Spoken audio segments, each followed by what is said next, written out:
Hello, and welcome to another episode of Through the Monocle. Today we will be discussing Batman 1989 in preparation for The Flash out this weekend.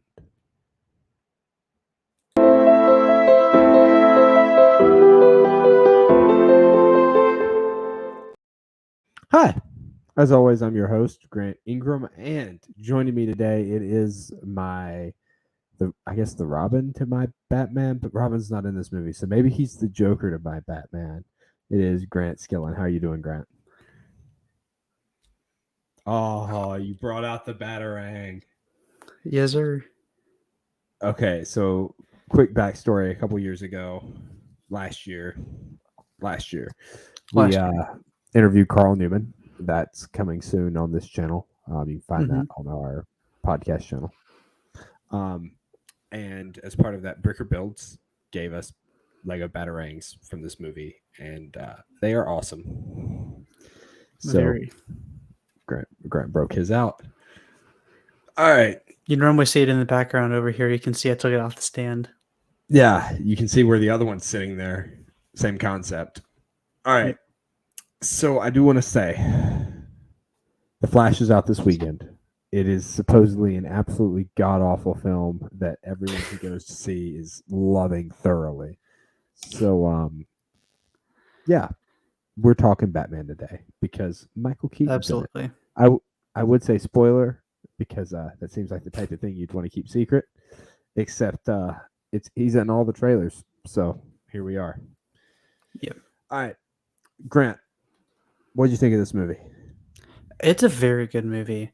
I mean, what does one say about this movie? It's good. I thoroughly agree. I was surprised when I first saw it how good it was for 1989. Yeah. There are parts of it that are a little cartoony. It is a very dark film. Yeah, dark, unlike this shirt, right. which is very bright. Right. Yeah. I'm still not used to you without the beard. Sorry, it took me a second to. Anyway, so yeah, it's a dark movie. There was a scene kind of in the middle of it. Spoilers for a 34-year-old movie now. You haven't seen it on you. Yeah. There was a scene, there was a parade, and Joker's on a float and he's gassing the crowd. And Batman cuts the balloons off with the bat scissors, which I thought was pretty cool.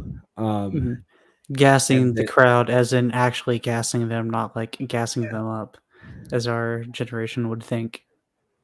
Right. And so Joker's like somebody told him, and he's like, Bob, hand me your gun. And Bob hands him the gun, and he just immediately shoots him dead in the street. Like, I wasn't expecting that. I'm going to be honest. Like, it no, but you aren't expecting it, but it's exactly what you would expect from the Joker. So, right. And like, that's what I'm saying. For a movie that came out so long ago and was inarguably aimed at children, it's a dark movie. It absolutely is. Yeah, Jack Nicholson is fantastic as the Joker. Oh, he's so good. He is so good as the Joker. I love the look and the aesthetic. I love the purple suit with the hat. The hat is iconic. Mm-hmm. I grew up playing the Lego Batman games, and that is the version of the Joker from those games. And it's just fantastic. Like, absolutely. Fantastic. So, as far as the cast goes, we have Jack Nicholson as the Joker, Hugo E. Blick as the young Jack Napier, Michael Keaton as Bruce Wayne, Charles Roskilly as young Bruce Wayne, Kim Basinger, I think is how you pronounce her name, as Vicky Vale, Robert Wool as Alexander Knox, Pat Hingle as Commissioner Gordon, Billy D. Williams as Harvey Dent, Michael Gough, I think it's Gough, as Alfred Pennyworth. How's it spelled? Gough. Go. I was listening to a podcast today where they pronounced it Gough, so we're gonna assume Gough. Fair enough. Tracy Walter is Bob the Goon, who got gunned down. William Hootkins is Max Eckhart. David Bax is Thomas Wayne. Sharon Holm is Martha Wayne. And then that's pretty much it. Like, this movie does not have as big of a cast as No, it Bay really of doesn't. Renditions. They have like the main core, and you see them a lot, and then there's a lot of like just filler people to fill in space. But Whoa. really, there's not a ton of Yeah. yeah. Not a lot of A-listers. It's Jack Nicholson, Michael Keaton, Kim Basinger, and then Billy Dee. Mm-hmm. Yeah. I will say Michael Keaton cracks me up for this because if you look at his filmography before this, it's essentially he did Beetlejuice, which is how he met Tim Burton, and then he did Batman.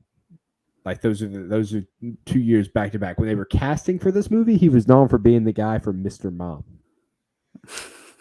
So like he just is completely unexpected. And he's an interesting choice for Batman because when you think of Batman, you think more of like Christian Bale. Right. You don't Especially think in 1989 when Christian Bale was about 1 year old. You're yeah, like, he's but the dude. you know what I mean. You don't.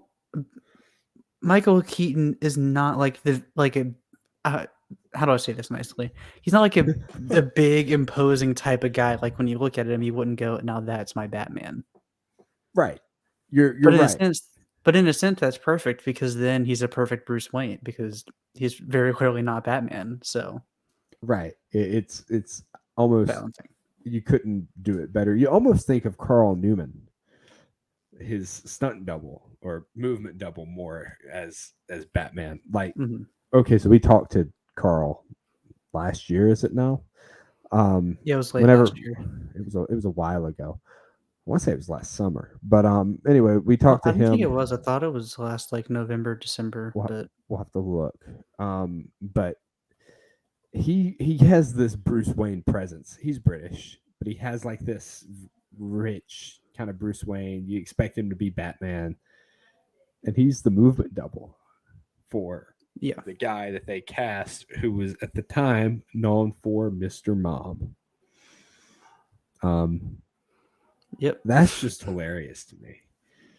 Also, Jack Nicholson's deal on this movie was hilarious. He got like, I want to say this was the first movie that had a big back end deal. And I want to say he got like 10% of the movie. Holy cow. It was a lot of it. I'm not going to say he didn't deserve it, but that is a lot of money. It is a lot of money. Yeah, okay. He reduced his standard $10 million fee to $6 million in exchange for a cut of the film's earnings, including associated merchandise, which led to to payment. I can't pronounce that word. Remuneration, I think is how you say it, in excess of $50 million. He might have been up to $90 million. Fair play. Good job. Yeah.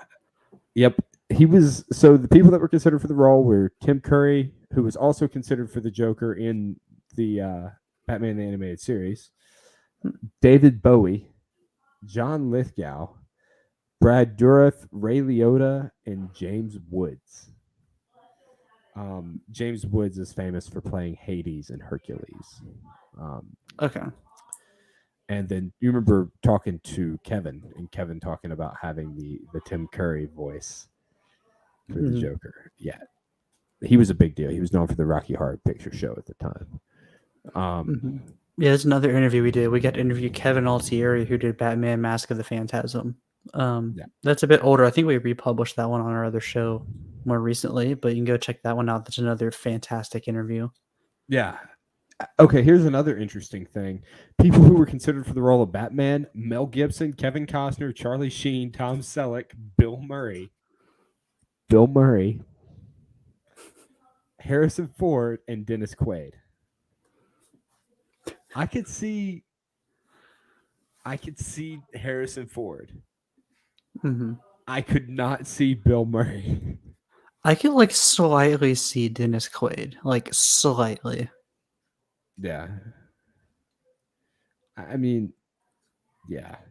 I could see it. Oh, Robin Williams was offered the role of Joker when Jack Nicholson hesitated to accept it. He accepted the role, but then they approached Nicholson again and told him that Williams was going to take the part, and then Nicholson took it. Yeah. Williams was livid over that because the studio played him is what it was. Mm-hmm. So he and Jack Nicholson were arch rivals at the time, I believe. And then he campaigned for years to be the villain in a Batman movie. Like all 4 of these films, he wanted to be the Joker or the Riddler. And then when Nolan was making his movies, he wanted to be the Joker or the Riddler, and he never got it. He would have been perfect too. He would have. I mean, Heath Ledger, though. I mean, maybe not as Joker. That Heath Ledger was born to play the Joker. Yeah, but I could see him as the Riddler. Like, I think he would have been a fantastic Riddler, especially over Jim Carrey's Riddler. Like, it would have just been better. Yeah. Yeah.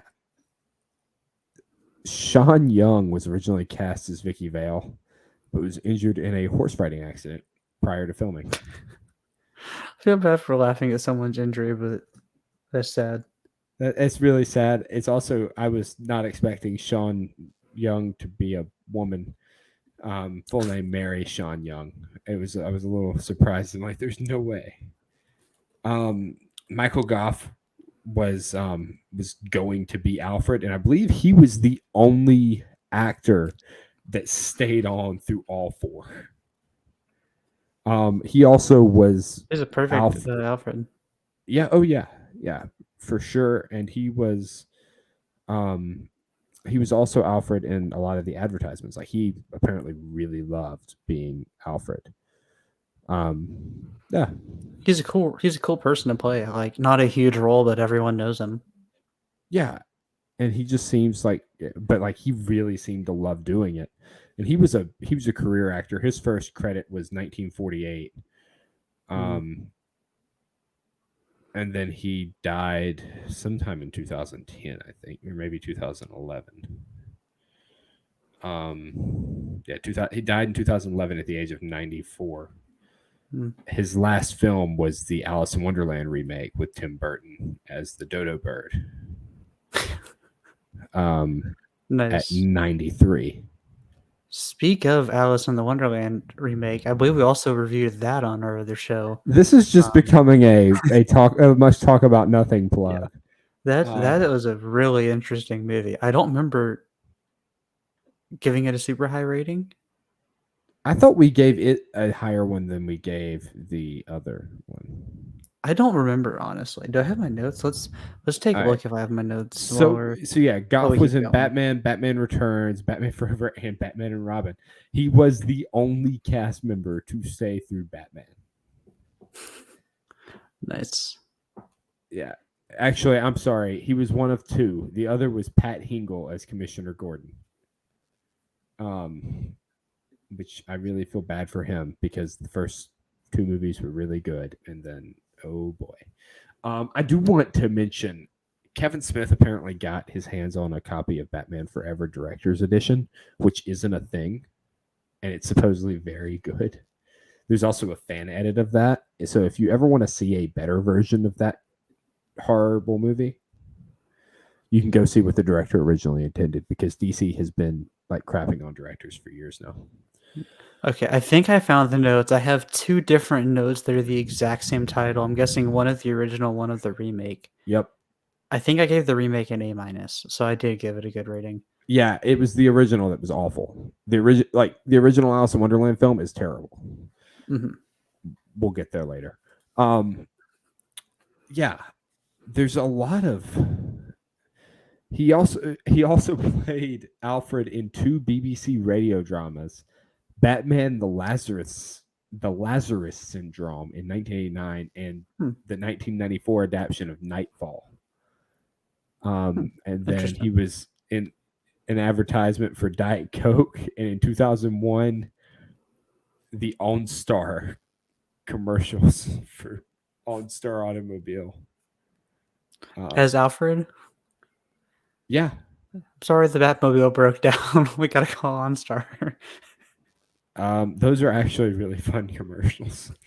But yeah, he also retired from acting in 1999, only to come back for 2 more of Tim Burton's films. Yeah, he just seems like a really awesome dude. Like I would have loved to have met him. Yeah. I really would have. It's like we were saying earlier, this is a really good movie. If we want to pull up a good old Rotten Tomatoes, it's got a 74 tomato meter and an 84 audience score. That seems really low on the tomato meter. Yeah, it does. I think it probably gets knocked for some of the special effects, which are granted from 1989. 4 years old. Yeah. No, and I mean Batman couldn't turn his head, but like it's 1989. The film itself is fantastic. It's fantastically acted. Like the plot is, I mean, it's a classic plot. You got to stop the Joker, but it's really good. If you take into consideration, it was the first of these Batman movies that isn't. I mean, I love Adam West's Batman, but it's not the same thing. Yeah. This is the first one that's like really a serious Batman, and I think it did a really good job. It did, yeah. I mean, an 84% audience score is like, you maybe say, oh, Batman should be higher, but that's still good, obviously. 34 years later. So, yeah. The 74 so just seems weirdly low. It seems like it's something that's been reviewed after the fact. That's possible. I mean, there was only like 80 reviews on there on the tomato meter side. Yeah. But like, yeah. I mean, this also like helps set the precedent. We've had a lot of Batman movies after this. We had 3 more in this series. Then we had 3 with Bale, and then we had Ben Affleck, who never got one. We got Pattinson. Yep. So we've had a total of 8 Batman movies, and then we've got Brave and the Bold coming. We've got the Batman 2 coming. He's got his own TV show, which, by the way, that TV show is fantastic, and I will not have it any other way.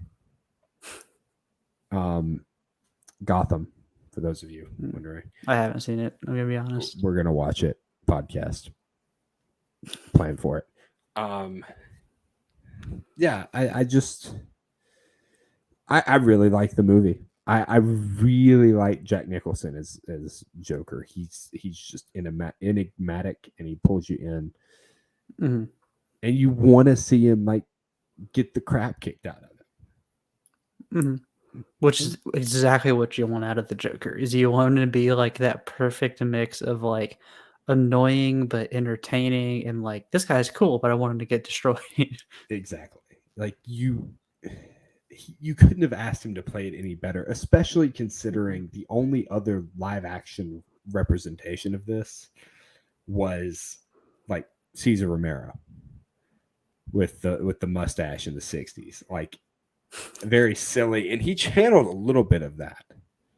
But it's much more serious, and he really defined what the Joker could be from here to eternity.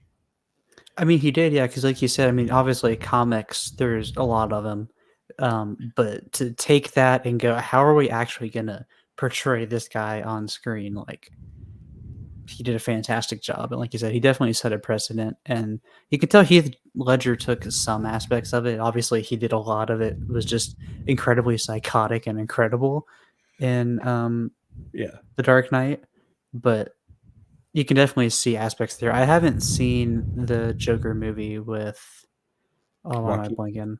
Yeah. That movie that's not the same character. Okay. It's not the same. It's my favorite Joker personally, but it's not the same character. It's more of a, instead of like the gangster maniacal evil, it's the fallen, like how the heck do you get to this point, like depraved man. It's one you need to see, but it's not like this. Okay. I will say you're right. There is a lot of Joker in the comics, but there's a lot of different Jokers in the comics. So at this point, we're entering kind of like the Bronze Age, and I'm blanking on when exactly this would have taken place. But essentially, there are 3 big eras of comics. You have the Golden Age, which was like the originals back in like the 30s. Joker was a very dark character. He was planned to be killed off in his first appearance, but they kept him around because he was so likable, and he was just like this evil criminal and like a very dark rendition. And then all of a sudden, in about the 50s, there was a book that came out, and I'm blanking on the title because I didn't prep this, but there's a book that came out, and the comics, like parents suddenly became very afraid of comic books for their kids. They thought it was ruining kids. So the comics did what any good group does, and they began to rate their own books, creating the Comics Code Authority, I think it was. And at that point, Joker became the Cesar Romero kind of trickster goofball. Okay. And then by the late 70s, early 80s, he's become this darker, more gangster-like. Again, not as dark as originally. Still hasn't quite gotten there, but darker. And so not only do you have the choice to ask how do you portray this character, you have a choice to ask what character do you portray. Mm-hmm. And hey, it's our friend Jason, who saw this movie in theaters, and it does hold up really stinking well. It does. I was not quite born yet. I was about 14 years off when this movie came out, but just a tad late. But it's definitely held up really well. And I mean, you can tell it's an older movie, but there's nothing I would say egregious with it. I will say it holds up better than the prequels, which are 10 years. Or 10 far years, better. 10 years. It's junior. Yeah. I would say specifically though, the Phantom Menace has a lot of the CGI that is just not good at all. Right, but they did all of this practically in the 80s, and it was so much better. Yeah, so much better. Yeah, I mean, the only thing you can really compare this to, in my humble opinion, is George Lucas's Howard the Duck. Because that's. I'm surprised this is the first time Grant's made a reference to Howard the Duck on this podcast. I think. I've never seen that movie, but the visual effects are god awful. And I want to say that was the same year. I could go on and on about Howard the Duck because there's a lot that Howard the Duck did for the film industry. Actually, Howard the Duck was 3 years earlier. I'll give it the credit where it was due. It was 1986. And I believe they had a little person in a duck suit was how they did that. I'm not sure on that. Well, that's impressive. I'm not. Yeah, Nicholson was great. Keaton does a good job because, like I was talking about earlier, he isn't what you would like stereotype Batman as physically, but I think, like we said earlier, that's a good thing because then you get to see, oh, Bruce Wayne really wouldn't be suspected to be Batman, and he can do a good job of playing the other side of it. Of like, this guy had a tough past. Like, he watched his parents get murdered in front of him. Like, yeah, we got Howard the Duck, George Lucas's dirty little secret. Yeah. But so, Keaton does a great job playing the Bruce Wayne side of Batman, especially. I mean, we had Carl, and I know there was another guy or two that were doing some of the stuff in this suit, but it's still cool that he could do that. Yeah, it was really cool. I will say, for Howard the Duck, I've got to mention this now because I've gone on this tangent. Howard the Duck is the only reason Pixar exists today. I'm not even kidding. I've heard this before. It's been a while, but I have indeed heard you talk about this. So George Lucas, I believe, founded or owned Pixar, and then after this movie bombed, Howard the Duck, I mean, he had a major asset sale. And Pixar at the time, I want to say, was like a CG company because, in fact, I know it was because he wanted Howard the Duck to be the first ever CG character. Which 1986, man, not happening. So it shouldn't have happened by George in 2000 either. But right. Carry on. Yeah. So I will say Howard the Duck was controlled by like a 12-year-old boy in the suit, which is really interesting because in the film he like we see him looking at the duck pornography, which this 12-year-old was there for, and his parents were ticked. So they also had a 22-year-old who also hopped in. Yeah. So it was also a wirelessly controlled suit. I just want to throw It this was up a here real puppet quick. with facial expressions. Yeah, no, it's all messed up.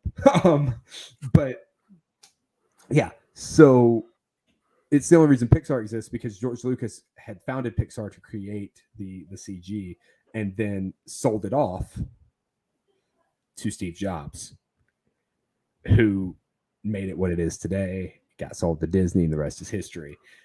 But that's crazy to me.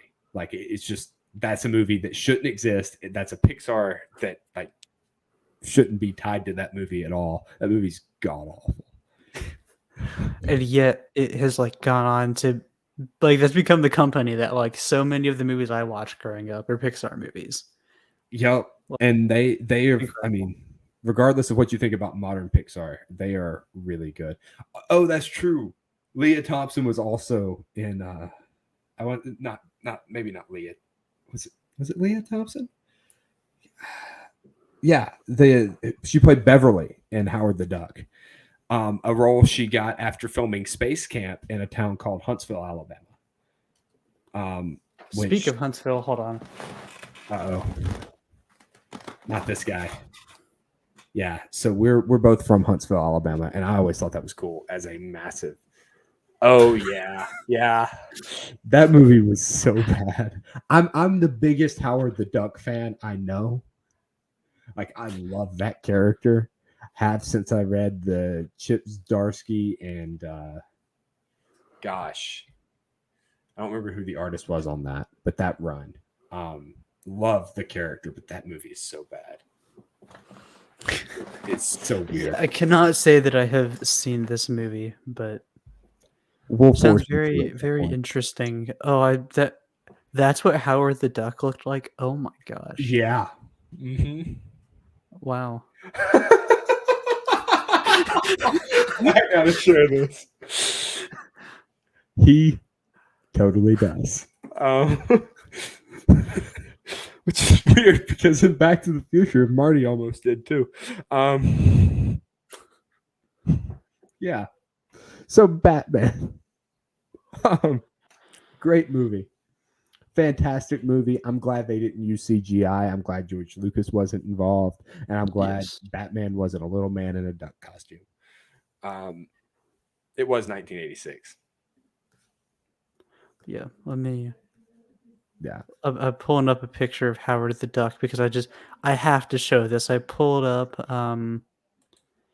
IMDb and looked up the movie. Oh, come on. Why won't it pop in here? Hold on. Is it not going to let me pull it up on here? That's sad. I don't think it wants me to pull it up. It probably doesn't. If you do it, though, it'll do it in like super low res. Oh, wait, I was in the wrong section. That would be why. Yeah, the movie's god awful. I will say everyone should watch it at least one time. All right. Howard the Duck. Yep. The most human-looking duck you could possibly get. He looks like a person, and I want to say he has teeth. I can't. I'm not 100% on that because it's been. Do you see him in there? I don't see any in there.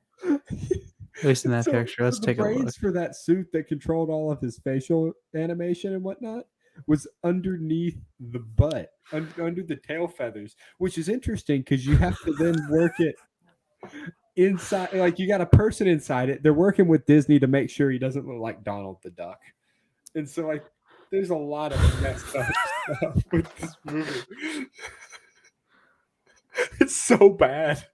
It is so bad, and it was George Lucas's dream Marvel film.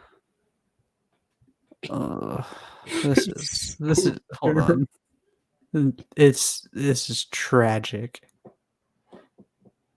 The more I start looking at pictures of this, the less I'm like I wish I wasn't looking at these, but I've got to pull it up. So you're right, Jason. Marlon Wayans was going to be Robin, and Billy D. Williams was going to be Two-Face, and we got robbed. Like, straight up just robbed. They definitely messed up. I'm sorry. I got to change the title. Howard the Duck. No one's required viewing. Yeah. Oh, that's a lot of damage. I want to share this. That was a thing. And I want to say that they had thought about getting Duckman. I want to say they had thought about there was I gotta find this because there was so Duckman Private Dick / Family Man ran from 94 to 97 with Jason Alexander. I've seen some of that show. That show's good. Like very good. But I'm trying to find the comedian because supposedly they were gonna have comedian Duckman play Howard in the it's not a big deal. We have gone way off track here. We have went from Batman to Howard the Duck. This is impressive. Is this the furthest off track we've gotten in an episode? I think this might be the furthest off track we've gotten in an episode, but what I'm hearing is the people want a Howard the Duck review. So Grant, listen to the people. They want a Howard the Duck review. We're gonna do that at some point. But this movie, Batman, very good. Holds up really well, mainly because they didn't use any of the CGI or the weirdness behind the rest of it. Honestly, so a lot of people don't like that Batman has like normal looking eyes in most of these movies. Actually, I think all of these movies, instead of the wide eyes. I saw one thing on IMDb. Keaton was actually talking about it. Of do they do like contact lenses for his eyes? Yeah. The answer is no. I think it's fine. Like it doesn't bother me, but I like it. So I read comics or read comics. I haven't read in a while. So Batman traditionally has the white eyes. That's a big deal, but it's not a big part of the character, but there is a run that comes to mind that I think came after this. It was written by Jeff Johns, the man who every DC fan loves to hate, even though he's a fantastic comic writer. It's called Batman Earth 1, and he's got like human eyes, which to me humanizes that character. Because otherwise, he's just a dude on just a humanoid thing. But with the eyes, you can really connect with the man inside the suit. And Optimus, you are totally right. You are just straight up correct. You spitting facts over here in the chat. I don't know if y'all can see this after or not, but yeah, I think it should record. But yeah, it's because I shared it. Yeah. Frank Miller saved him in the comics with the start of the Bronze Age. Oh yeah, I forgot about that. I didn't think about that, Jason. I didn't. Yeah, with the white eyes. I like the human eyes better. It's a hot take, but I just do. They look better. Mm-hmm. Now maybe with Pattinson, maybe they try it. Though I think Pattinson's got some other suit problems to fix first. Plus that movie was just The Dark Knight over again. But regardless, Batman 89, they made some creative choices that don't age as well, but they are good choices, if that makes sense. Mm-hmm. I really like the movie. I feel like it's the only true Batman movie I've seen in a long time that felt like a comic book. The Dark Knight trilogy is fantastic, but they don't feel like comic book movies. They feel like, thrillers with a dude in a bat suit in them. Whereas this felt like a comic book. Yeah, I can see that. I can see that. Like, this is a world where Mr. Freeze can exist.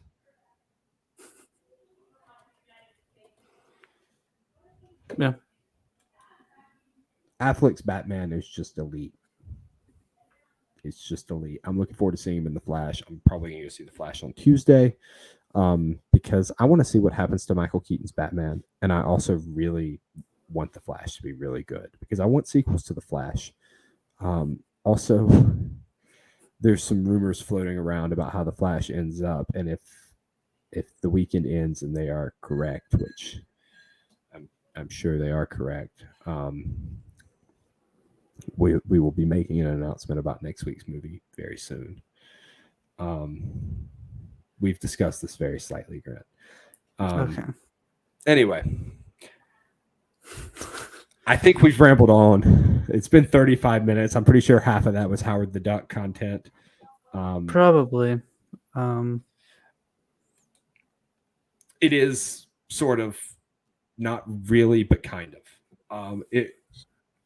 From what I understand, again, not having seen it, it is a reset movie. It was a reboot movie that Walter Hamada ordered to reset the Snyderverse, to kick forward into a new universe so they could tell whatever story they wanted to tell. That's what Snyder had planned anyway. But it's not necessarily Flashpoint. Like, I don't think we're going to go and meet Thomas Wayne Batman and Martha Wayne Joker. I don't think that's going to be a thing. Now, if it is, I will stand up and clap. But I think it's just a reboot. And yes, it is mostly WB. Now, the fun part about this is it's a reboot leading nowhere, right? Like it reboots and sort of now is an ending to that universe, leading into what will be James Gunn's DCU, but I don't think it connects to that either. So the best we can hope for as fans, if we go and watch it, is sequels, because the movie's supposedly very good. Yeah, I mean, I don't keep a track of it as much, like on the DC side, but you'd have to imagine if there's a huge fan response to this, they go, maybe we like do a sequel, but keep that in its own separate, distinct universe and have the universe they're building. But would they want to do that? Because it seems like they're trying to get like away from it. So, well, I'll tell you who the person to ask would be. Our friend Taylor Murphy. He would be the person, and from what I've seen on his Instagrams and all that, it seems that if the movie makes money, they're willing to make a sequel. Personally, I'd love to see, if the movie makes money, a sequel, and if the sequel makes money, I want them to hand Zack Snyder $300 million and tell him to make his Justice League 2. Oh yeah, no, this is getting easier to understand or harder to understand than the X-Men franchise, and that movie those movies didn't have a continuity. They had like 6. And they all were in 2 or 3 of them. Like, it's a mess. And I'm that's the one thing I'm really excited for with the Gunverse. I'm wanting this to all tie together, because I am a DC nerd. I've got my little I bought these last week, the Batman and like the Batman Funkoverse thing. I've got these. I'm a DC nerd. It's what I do. I nerd the DC. So I want everything to tie together. I want freaking video games set in universe with whoever they get to play Batman voicing Batman.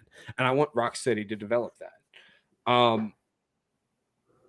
Yeah, so let's see. My answer to that question is I don't know. That I'm probably one of the worst people you could ask that question to, but Grant, what are your thoughts? My answer is I hope it's a little bit of both. Jason, if you're here, what are your thoughts? The movie's not out yet, though. I don't know. Yeah. I want it to be Keaton's, but I mean, you have to imagine, if you're going to bring Keaton back and you're going to put him in the marketing, you'd have to imagine it's Keaton's Batman, wouldn't you? Well, it's definitely Keaton's Batman, but we don't know if it's that universe or if it just so happens that Michael Keaton was Batman in like some. Well, that's what I meant. You would imagine if they're going to bring it back, it'd be like if they brought like Robert Downey Jr. back as Iron Man, like. But it was a different Robert Downey Jr. That's the thing. It doesn't necessarily have to be the Gotham we saw in '89. I hope it's the Gotham we saw in '89, because that Gotham is the best Gotham in any Batman ever. See, that's exactly what I was thinking this whole time, but I didn't want to be the one to say it. They've got like 2 days, and I'm pretty sure they're under house arrest. Warner Brothers is like, don't go outside. Now, to be fair, most of the stuff they arrested him on were false charges, but still. I'm looking forward to seeing the movie. I'm going to pay money to see the movie. I'll probably pay money to see its sequel. I mean, I'm excited. I want more of Keaton. I want more of Ezra Miller's Flash. I want to see where this thing goes.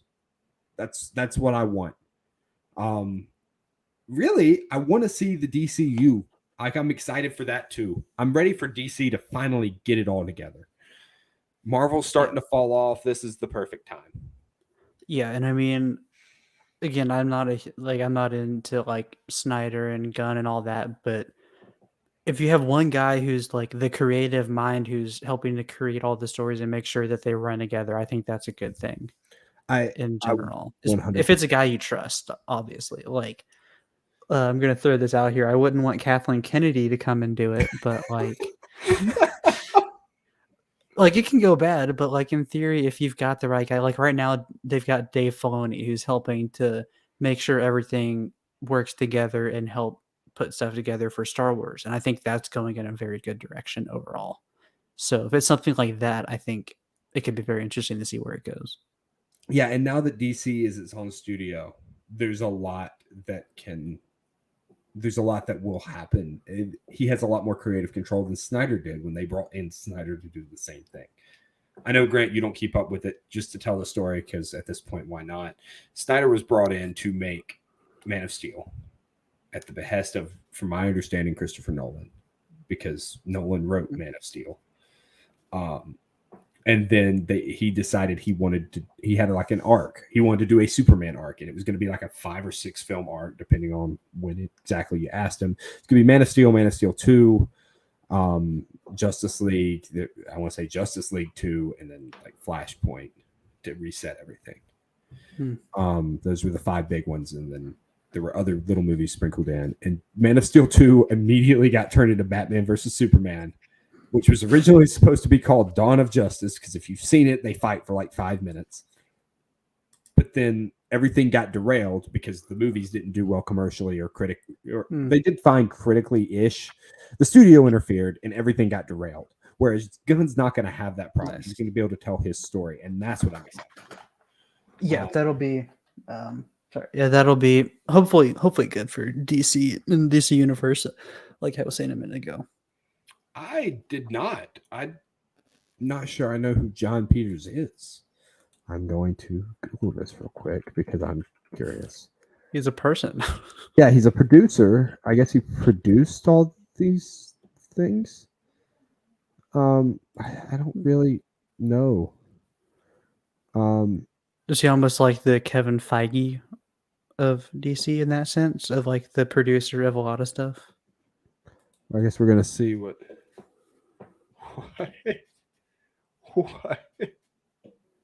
I have no idea. Oh, okay. Yeah, he was also married to Pamela Anderson for a bit. I'll have to do more research on that because I don't really know. But that's fascinating.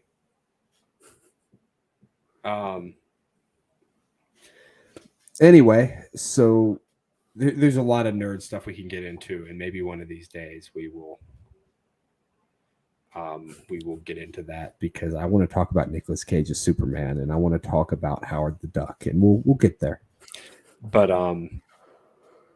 as for today, Grant, it is time for us to wrap it up. What are your thoughts finally on Batman 1989?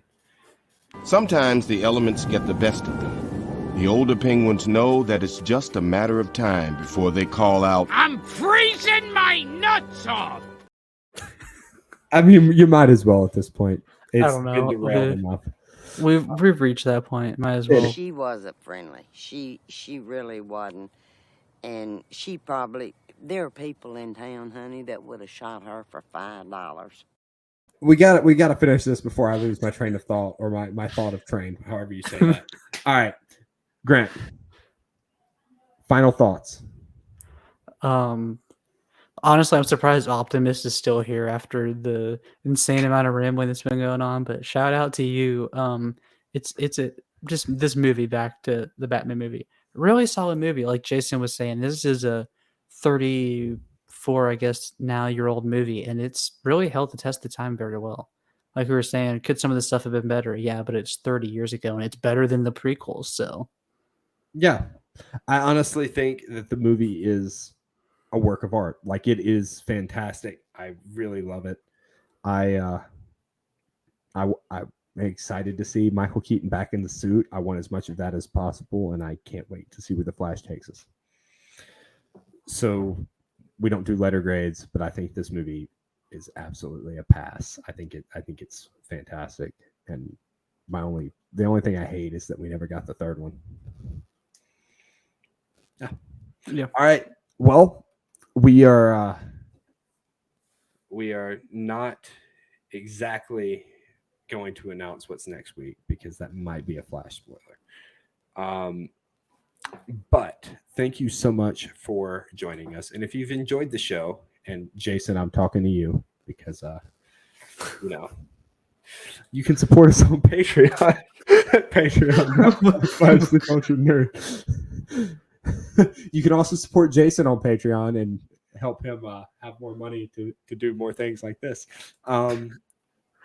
It's the same link. There you'll find different tiers for all the different shows, like this one through the Monocle, and Jason's, which is the Cultured Gamer. And then, as always, I've been your host, Grant Ingram. And I've been your co-host, Grant Skillen. Thank you to each of our Patreon supporters, to Jose for the logo, and Taylor for the intro, even though he's still not on there. Thank you to absolutely nobody. And thank you for joining us. And if you enjoyed this, please leave a like, subscribe. In Jason's case, subscribe, Jason. And if you enjoyed the Cultured Nerd, you can scan that QR code on the left to check out more of it. And if you enjoyed us, which, well, first off, thank you. Secondly, you can scan that QR code on the right to go check out the interviews we talked about during the show today and the rest of our other show. Much Talk About Nothing. Anyway, catch you next week, and good night.